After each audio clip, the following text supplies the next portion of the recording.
Mission Soledad, like so many of the other missions of California, were founded by the Franciscan order. Mission Soledad was one of those sites that was selected in part because of the agricultural viability of the area. It had a very checkered history insofar as its ability to sustain the site. And ultimately, a flood literally washed away the church, destroyed much of the potential of the site, and through the course of the 1830s and 1840s, the secularization was a process that pretty much devastated the site, and it ultimately fell into ruin after the 1840s. I was contacted by the Mission Soledad Restoration Committee. They would like to rebuild the quadrangle or convent compound. I always combine these efforts and I turn them into collective efforts with my students. And what better way than to bring students right into the field setting, right into the lab setting, and do the work. Each unit is going to have their own little stationary little buckets of materials, tools, and so on, cards, bags, each per unit, okay? And per unit you're also going to have a tray. That's where you're going to put your artifacts. So what we're really interested in is anything that was either created by humans or modified by humans in some way.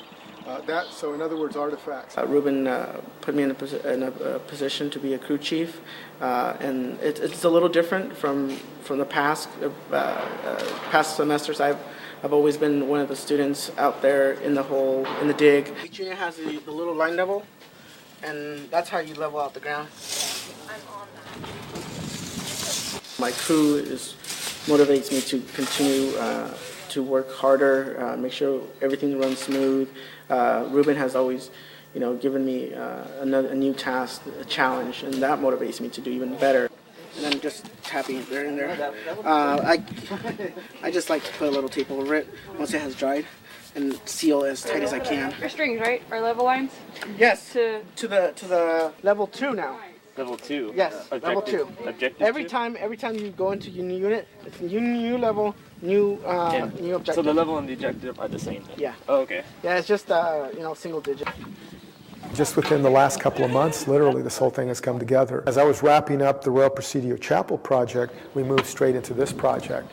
And because I have students who've worked with me at prior sites, I have students that can assist with coordinating the crews here. Can you check it out? Lead. The excavating itself, that just drives me.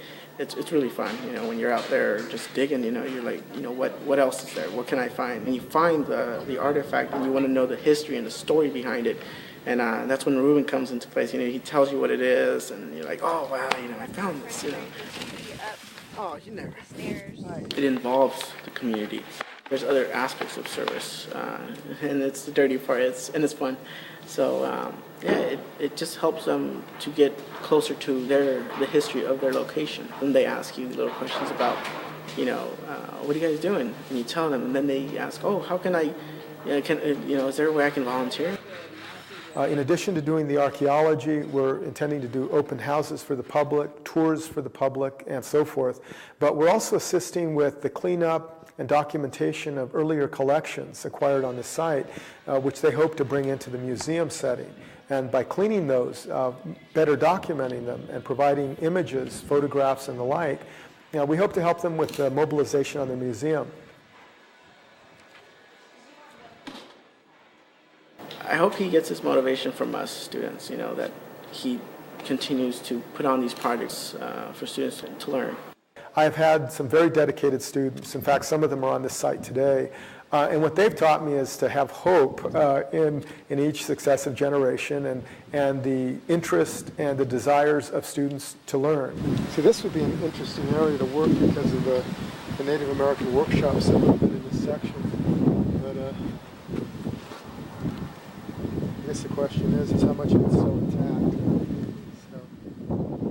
My motivation for studying the California missions is born of my own indigenous and Hispanic heritage, and I want to understand that. And as I study these sites, as I excavate them, as I help conserve and engage in historic preservation efforts, I literally experience what my ancestors did. It's like I'm opening up a Pandora's box of my own heritage.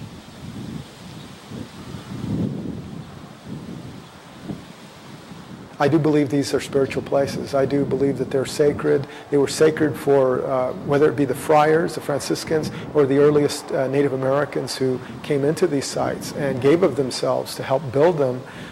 They are spiritual in that sense. But I see it also as something transcending simply a religious spirituality, because I also look at every brick in these buildings as having been made by a Native American or by a mestizo or by a European who contributed to them, and their fingerprints are in them, their handprints, their footprints. It is literally a repository of those moments in people's lives.